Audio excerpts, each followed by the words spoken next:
Hello, Joe here from Infiniti of Tacoma. I'm going to tell you about this beautiful 2017 Infiniti QX50 that we have for sale. If you're looking for a compact luxury crossover with sporty performance, great build quality and reliability, the QX50 is an excellent choice. This one was recently turned in off lease at our store, and of course we have first dibs on any Infinitis that are turned in off lease at our store, and of course we jumped at getting this one. Very well equipped with features. We have the original build sheet. We can print you up a copy, email it to you so you can kind of peruse all the big ticket features. This one has really low miles, only 14,963 miles. And I know some people, ask questions. We have another car that I bought, Q50 recently, and it only has 6,800 miles off lease, a 2017. And we got an email inquiry on it. A customer is like, I'm really interested in this vehicle, but how in the world could a car only have 6,800 miles on it? That's a 2017. It seems impossible. Well, I wouldn't say it's impossible. I mean, obviously, it's a lot rarer that you see such vehicles with low miles, but it does happen. I mean, some people work from home. Maybe they're a stay-at-home parent or something like that. Their spouse works. They don't commute a lot, and it just happens. Some people just don't put a lot of miles on their cars.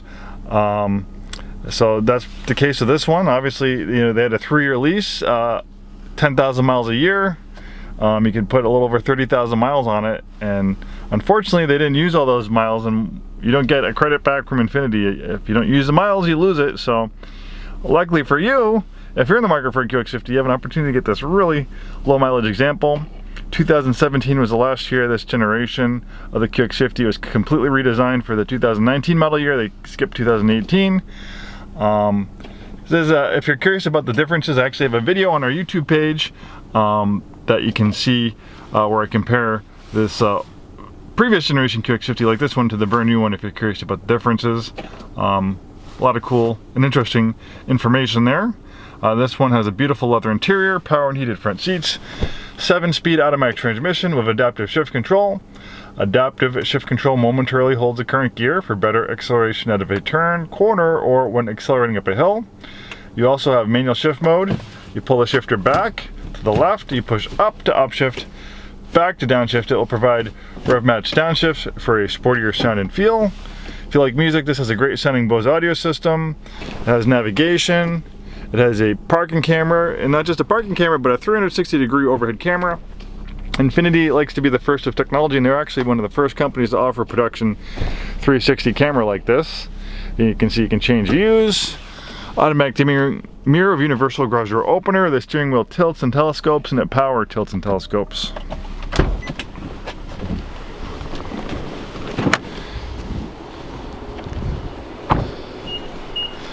Beautiful automobile, beautiful curvaceous lines, inspired by a sports car, hinting at the sporty potential this QX50 offers. It is very fun to drive. You have the upgraded 19-inch wheels. These wheels really make a dramatic difference in the look of the vehicle. It's kind of funny. If I was going to buy a QX50, I would have to have these wheels. I love the way they look, and it just gives it a more aggressive, sportier stance than the stock 18-inch wheels. But that's just me, but I think a lot of other people might agree as well.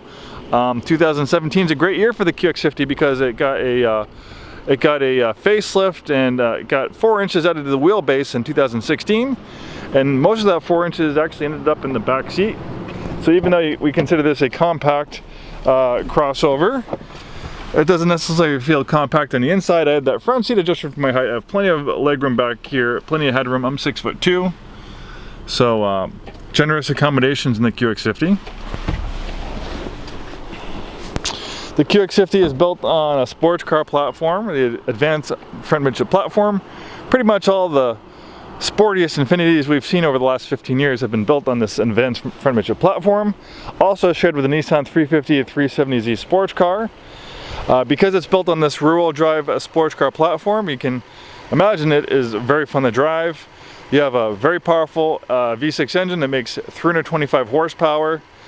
A lot of power. This thing really scoots. This engine has won lots of awards. It's an amazing engine. I've been with Infiniti about 15 years. I own an Infiniti myself. I see many Infinitis with variations of these engines coming on trade and for service with 200 and 300,000 miles still running strong. It's an amazing engine. Maintenance-free timing chain, so you don't have to worry about the costly replacement of timing belts.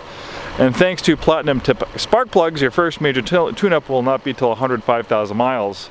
Going back to the advanced Midship platform, they place the engine as far back behind the axle as possible, so the center of gravity is towards the middle of the vehicle, which really helps improve the handling and feel through the corners.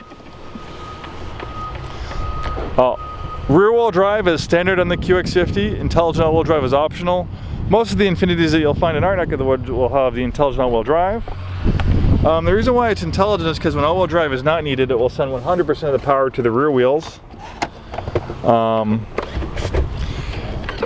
The reason why they do that is if the all-wheel drive system is constantly working all the time, it's going to reduce your gas mileage, you're going to chew through your tires faster, and plus having that rear-wheel drive bias gives you the feel of a rear-wheel drive sports car. The QX50 has a brain that's constantly monitoring driving conditions, so as soon as those rear wheels slip, in a matter of milliseconds, almost instantly, it can send up to 50% of the vehicle's power to the front wheels. Look at this aggressive stance. You have a dual exiting exhaust system.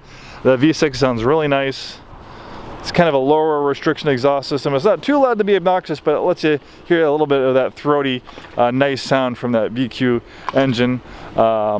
One beautiful crossover SUV. These things are built and assembled in Japan, so they've been very reliable. And they've been making the same basic platform of the QX50 since 2008. So obviously by 2017, okay, it's getting a little bit long in the tooth with the new competition. So they had to redesign it and come out with something new. But if you look at it on the other end, they've been making the same basic vehicle since 2008. By 2017, they probably worked most of the kinks out. And that's why we see very few problems with these later model QX50s. And even the first couple model years proved to be very reliable as well. And if you value your Japanese vehicles to actually be made and assembled in Japan, the QX50 is the real deal. It is built in Japan. Thanks for watching this video, and we hope to see you soon, and have a wonderful day.